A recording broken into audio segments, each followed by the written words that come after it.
Halo adik-adik semua, kembali lagi bersama channel Sinau bareng Cikgu ya. Hari ini kita akan les online untuk persiapan ujian mandiri perguruan tinggi negeri. Nah, hari ini kita akan bahas soal-soal yang mengenai bagian kimia ya. Sudah kakak persiapkan soal-soal kimia dari soal mandiri, baik itu dari SIMA UI atau UM/UGM dari tahun-tahun sebelumnya. Nanti bisa dijadikan sebagai bahan belajar untuk persiapan ujian mandiri PTN tahun 2020. Semangat belajar ya. Oke, langsung saja kita bahas dari soal yang nomor 1. Langsung ke inti pertanyaannya ya. Dilihat dulu soal yang nomor 1. Di sini pertanyaannya adalah massa ya. Massa dari siapa? Dari kalsium oksalat. Rumusnya adalah CaC2O4. Di mana di soal itu sudah diketahui bahwa di dalam kalsium oksalat itu mengandung 24 gram atom oksigen. Nah, kalau di sini berarti kita menggunakan prinsip stoikiometri, materi kimia kelas 10. Nah, untuk materi kimia stoikiometri di kelas 10, semoga saja masih ingat teorinya ya. Jadi prinsipnya untuk menentukan massa atom dalam suatu senyawa itu ada rumusnya. Caranya begini, langsung saja kita eksekusi ke soalnya. Untuk rumusnya itu adalah langsung saja kita tulis di sini. Massa oksigen ya, massa atom oksigen itu sama dengan X. X itu menandakan jumlah atom oksigen dalam senyawa. Di sini oksigennya kan jumlahnya 4 ya. Berarti X-nya nanti diganti angka 4 kali AR-nya O. AR-nya O sudah ada di sini ya. Per MR itu berarti nanti kita hitung MR-nya dari si senyawa CaC2O4 dikali massa dari CaC2O4 yang ditanyain. Itu rumusnya. Nanti bisa diganti-ganti tergantung pertanyaannya. Misalkan di sini massa Ca, oh berarti sama dengan Y itu jumlahnya Ca kali AR-nya Ca. Terus per MR-nya tetap CaC2O4 kali massanya juga tetap. Nanti yang menyesuaikan adalah bagian atasnya ya. Langsung saja kita masukkan angkanya. Massa atom oksigen di soal sudah ada keterangannya sebanyak 24 gram. Kemudian tadi jumlah atom oksigennya itu adalah 4 kali AR-nya O 4 di sini ya. Jumlah O-nya kan ada 4 kali AR-nya O sudah ada, nilainya sebesar 16 per MR-nya CaC2O4. Nah, kita hitung dulu cara menentukan MR dari CaC2O4. Yuk, hati-hati, harus teliti. Ca-nya kan airnya 40, jumlahnya 1, berarti tetap 40. C-nya kan 12, karena jumlahnya 2 berarti dikali 2 jadi 24. O-nya 16 kali jumlahnya 4 berarti 64. Totalnya di sini adalah 128 ya. Dikali massa dari CaC2O4 itu ditanyakan. Oke. Nah, kita langsung saja bisa eksekusi ke soalnya ya. Di sini kita selesaikan persamaannya. Jadi ini 24-nya tetap sama dengan 4 kali 16 itu adalah 64 per 128 kali massa dari CaC2O4 itu ditanyakan ya. Langsung saja kita bisa menyederhanakannya.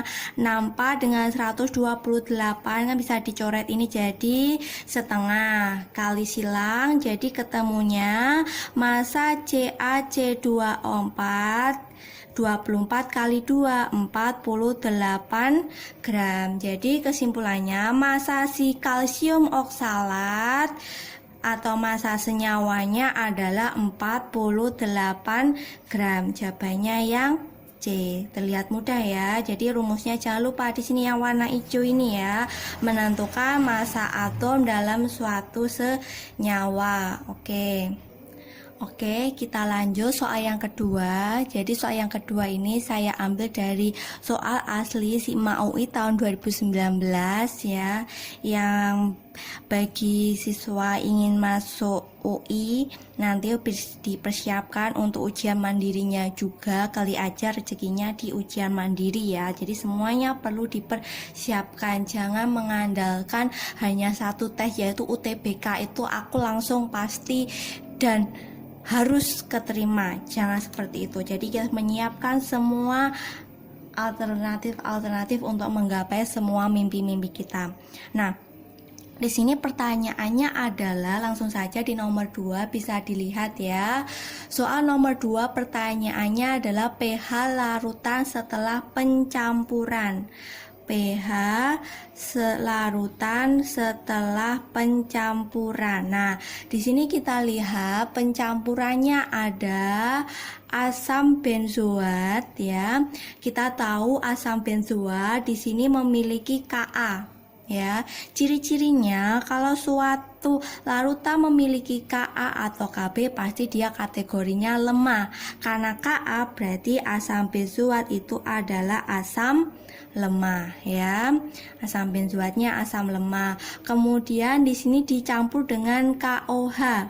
Ada OH berarti kan basa dan dia nggak ada Kb-nya, berarti basa kuat. Oke, pencampuran antara asam lemah dengan basa kuat. Nah, prinsipnya hati-hati, asam lemah dengan basa kuat kalau dicampur itu alternatifnya bisa penyangga, bisa juga hidrolisis. Nah, kita identifikasi dulu. Caranya adalah dengan membandingkan mol si asam lemah dengan mol si basa kuat. Kita bandingkan nilainya apakah lebih besar, lebih kecil atau malah sama dengan ya mol. Oke, kita cari molnya terlebih dahulu. Yuk, cari molnya. Molnya asam benzoat. Nah, asam benzoat di sini sudah dilengkapi data 0,2 m dan volumenya 300 mili. Nah, kita cari di bawah bagian sini aja ya. Mol dari asam benzoat. Nah, karena ada molaritas sama volume, berarti rumusnya molaritas kali volume dalam satuan liter, karena kita menginginkan nilai molnya ya. Molaritasnya di soal tadi sudah ada nilainya, ini 0,2 m ya. Terus volumenya di sini ada 300 mili ya. 300 mili kita jadikan dia itu liter ya, kita jadikan liter, berarti jadi bagi 1000 ya 0,3, jadi ketemunya 0,06 mol asam benzoat. Nah, selanjutnya di soal itu untuk KOH itu diketahui gramnya, berarti kita modifikasi rumus dari mol untuk KOH, bukan lagi molaritas kali volume ya. Untuk mol dari KOH rumusnya diganti gram per mr. Nah, di sini gramnya tadi kan diketahui 2,8 tuh ya toh. per MR-nya kita hitung dulu, MR dari KOH. Caranya kayak soal nomor 1 tadi, mencari MR dari CaC2O4. Caranya berasal dari AR-nya K jumlahnya 1 berarti tetap 39, O-nya 16 tetap kali 1 ya, O-nya 1 hanya juga 1, berarti ini totalnya adalah 56. Nah, kita masukkan di sini. Berarti 2,8 dibagi 56 itu 0,05 mol. Nah, masing-masing kan sudah diketahui tuh. Kita cari tadi, kita masukkan di sini. Kita cari perbandingannya ya. Asam bensua tadi 0,06, untuk basa kuatnya KOH tadi 0,05. Oh, tandanya lebih besar yang lemah. Nah, kuncinya kalau lebih besar yang asam lemah, nanti teorinya dia menggunakan penyangga sifatnya yang asam. Oke, penyangga yang sifatnya asam. Nah, langsung saja kita eksekusi mencari pH. Karena asam berarti langsung saja rumusnya, karena kita nggak pakai MRS karena kelamaan, langsung saja H plusnya kita modifikasi sedikit dari rumus penyangga dasarnya zaman SMA di buku-buku, kita modifikasi jadi Ka kali mol yang besar ya, mol yang besar dikurangi mol yang kecil dibagi mol yang kecil. Saya ulangi lagi rumusnya, Ka dikali mol yang besar dikurangi mol yang kecil ya, dikurangi dulu, setelah itu dibagi mol yang kecil. Nah, kita masukkan angkanya. Ka-nya di sini kan sudah ada ini ya, 6 10 pangkat minus 5 mol yang besar kan punyanya asam lemah tadi 0,06 dikurangi dengan yang kecil 0,05 per yang kecil 0,05. Kita selesaikan, 6 10 pangkat minus 5 dikurangi dulu ya, berarti 0,01 per 0,05. Ini disederhanakan kan jadi 1/5. 1/5 itu 0,2, kalau kali 6 itu 1,2 10 pangkat minus 5. Nah, kita selesaikan. Untuk mencari pH, rumus dasarnya kan min log konsentrasi H+. Berarti di sini min log 1,2 10 pangkat minus 5. Berarti pangkat minus log depan. Nah, karena bentuknya itu per-peran, nah kita jawab 5 min log. Nah, berarti bisa A atau B. Kita cari 1,2 itu kalau kita bentuk pecahan itu adalah 6/5. Berarti jawabannya yang B. Masih mudah ya. Oke, pahami konsepnya tentang larutan penyangga. Oke, kita lanjut soal yang ketiga. Ini masih soal SIMA UI ya. Ini kita bahas untuk materi ada konfigurasi elektron. Nah, ini materi kelas 1 ini. Jadi nggak semuanya itu tiap-tiap bab kimia selama di SMA dari kelas 1, 2, 3 itu keluar, itu tidak. Jadi pada intinya hanya beberapa bab yang sering-sering keluar dan itu yang sekalian kuasai. Contohnya tadi yang sudah saya bahas di depan ada stoikiometri, terus kemudian yang nomor 2 tadi ada penyangga, pH, itu sering banget ditanya. Dan yang ketiga adalah struktur atom yang meliputi konfigurasi elektron dan kawan-kawan ya. SPU juga, bilangan kuantum dan seterusnya itu. Nah, ini pertanyaannya adalah ketika suatu ion memiliki konfigurasi, jadi konfigurasinya itu miliknya ion ya, dengan konfigurasi seperti itu. Nah, ion tersebut adalah, nah kita cari muatannya apakah minus atau plus. Ketika minusnya berapa? Minus 1 atau minus 2. Nah, kita cari yuk. Konfigurasi ionnya kan seperti ini tadi. Ion Z konfigurasinya kan 1s2, 2s2, 2p 6. Oke. Nah, kita lihat di sini dari konfigurasi ion Z ini kita bisa ambil kesimpulan bahwa dia sudah memiliki elektron valensi yang sempurna, oktet ya, sesuai aturan gas mulia, yaitu elektron valensinya 8 karena dia sudah sebagai ion. Nah, sekarang pertanyaannya, ketika memiliki elektron valensi 8, dia itu menerima elektron atau malah dia melepas elektron. Nah, kalau kita tahu dalam konfigurasi seperti ini, nah kita kan bisa membentuknya jadi kita bentuk untuk ionnya itu adalah caranya kita lepas satu ya. Kita coba kalau dia sudah melepas satu, berarti kalau dia sudah melepas satu, berarti kalau yang lepas itu kita kembalikan kan jadi nggak sempurna. Oh, berarti dia bukan melepas elektron, jadi pasti dia sudah menerima elektron. Kalau sudah menerima elektron berarti kita lepas. Berarti kalau kita lepas kan bentuknya jadi apa? Ini atom Z 1S2 2S2 2P5.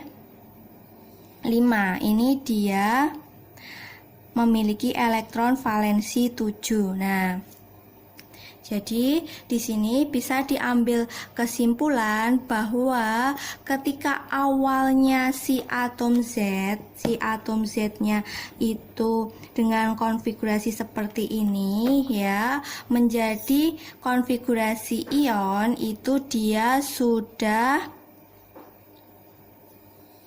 menerima satu elektron. Kalau menerima satu elektron berarti dia dalam bentuk Z-1. Jawabannya yang B ya. Nanti aturannya adalah kita cari tahu elektron valensi dari ion sama elektron valensi dari atom. Kita coba-coba apakah dia melepas atau dia menerima. Oh, ternyata dia menerima elektron sebanyak 1. Oke, kita lanjut ke pertanyaan yang keempat. Pertanyaan yang keempat di sini suruh menentukan rumus senyawa hidrokarbon.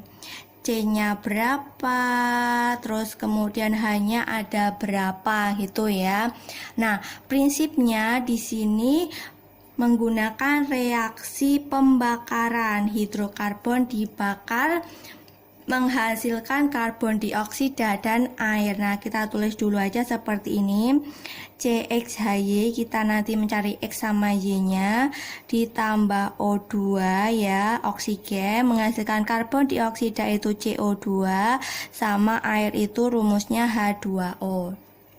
Nah, di soal tadi kan sudah ada diketahui 13,5 gram airnya, kemudian 44 gram karbon dioksida. Nah, ada gram, berarti caranya kita cari dulu molnya. Molnya karbon dioksida itu CO2, itu gram per mr ya, seperti biasa 44.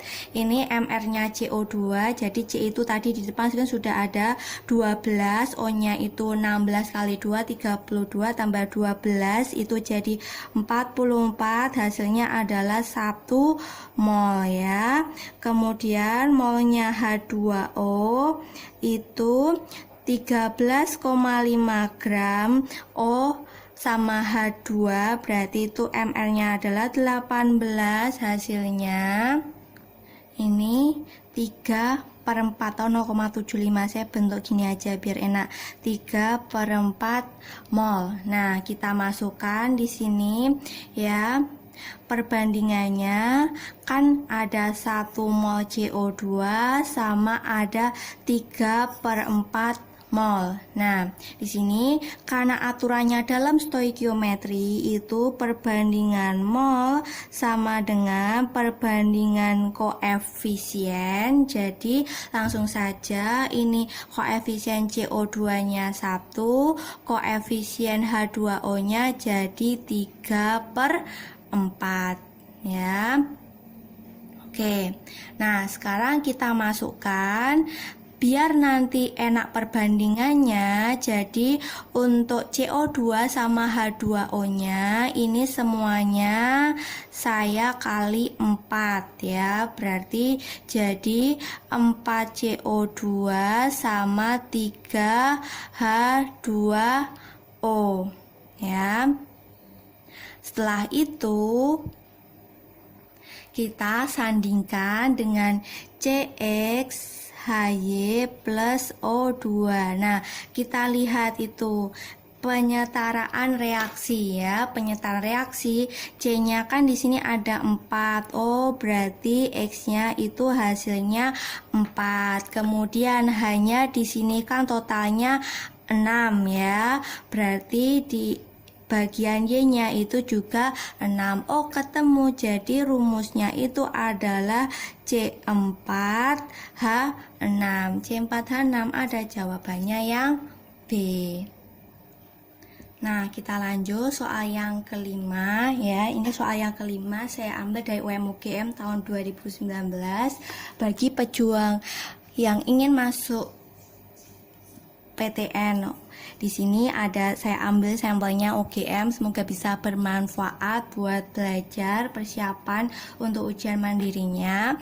Buat gambaran aja, langsung saja kita bahas. Di sini untuk soal yang nomor 5, pertanyaannya adalah titik beku. Oke, ini adalah materi kelas 3 ya, yang baru aja tentang materi sifat koligatif. Nah, di sini ternyata untuk soal yang nomor 5 titik bekunya disandingkan dengan titik didih, di mana diketahui di soal bahwa untuk suatu larutan terdiri dari 3 gram senyawa organik yang dilarutkan dalam 100 gram air yang memiliki titik didih 100,25.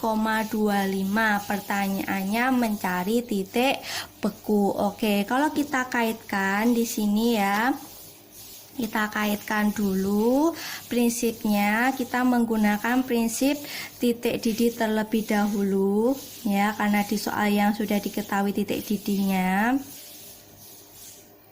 ya. Titik didih itu simbolnya adalah TB, diketahui itu 100,25. Nah, biar kita bisa menghitung titik beku, kita harus cari delta TB dulu, yaitu kenaikan titik didihnya itu sebanyak berapa ya. Caranya adalah TB min TB 0. Nah, TB-nya tadi titik didih larutan 100,25 dikurangi titik didih TB0 itu titik didih dari pelarut, yaitu air kan mendidih pada suhu 100. Berarti ini 0,25. Nah, setelah tahu delta TB, kita tujuannya mencari molalitas biar kita bisa mencari untuk titik bekunya. Delta TB itu rumusnya selain ada TB min TB0 bisa pakai rumus KB kali M. Nah, di sini hati-hati, larutannya itu kan mengandung senyawa organik. Itu komposisinya karbon, hidrogen, oksigen ya. Tambah bisa juga nitrogen. Nanti dia termasuk larutannya non elektrolit ya. Di sini non elektrolit. Jadi rumus untuk delta TB-nya tidak usah kali kali faktor Van Hoff nggak usah, karena dia larutannya non elektrolit. Langsung kita masukkan di sini 0,25 ya, KB-nya di soal itu 0,05 dikali molalitas. Berarti molalitasnya dicari 0,25 per 0,05. Oh, molalitasnya itu hasilnya adalah 5. Nah, selanjutnya kita menghitung untuk bagian titik bekunya ya di sini. Tapi sebelumnya saya ingin menunjukkan bahwa KB itu sebenarnya adalah tetapan kenaikan titik didih ya. Ini saya ganti dari soal aslinya. Itu seharusnya kan titik didih tetapannya itu 0,52, ini dibuletin aja jadi 0,5, tapi di soal aslinya itu tulisannya adalah 0,05. Kalau kita tetap menggunakan 0,05 nanti tidak ada hasilnya, jadi nanti kita ubah aja 0,25 dibagi dengan 0,5 ya. Ini sesuai dengan standar dari soal-soal yang sudah pernah ada di bagian sifat koligatif ya. Nah, selanjutnya kita bisa mencari di bagian titik bekunya. Tetap prinsipnya masih titik beku larutan non-elektrolit. Nah, kita mencari delta TF itu titik bekunya ya. Berarti KF kali M, di mana KF-nya sudah ada. Nah, ini kan sesuai dengan standar yaitu 1,86, molalitasnya tadi 0,5. Ini hasilnya adalah 0,93 ya. Terus kemudian kita mencari titik bekunya.